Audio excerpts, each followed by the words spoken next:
اس وقت میٹرک کے سالانہ امتحانات نہم اور دہم کے ختم ہو چکے ہیں اور انٹر یعنی 11ویں اور 12ویں کے امتحانات کراچی کے مختلف ہائی اسکول اور کالجز میں جاری ہیں جہاں پر سینٹر پڑے ہیں. مگر اس حوالے سے سب سے زیادہ جو المیہ دیکھنے میں آیا ہے کہ وہ نقل مافیا یا کاپی مافیا ایک بار پھر کامیاب ہوتی ہوئی نظر آ رہی ہے. پرچہ بھی پہلے سے ہی لیک ہو جاتا ہے، آؤٹ ہو جاتا ہے.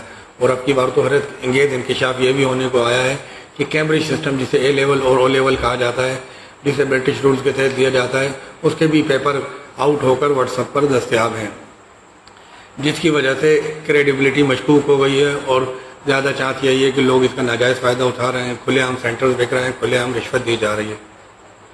اس کا سدباب کرنے کے لیے حکومت سندھ کے تعلیمی ڈپارٹمنٹ کی کوئی پالیسیاں یا کوئی اقدامات نظر نہیں آ رہا ہے.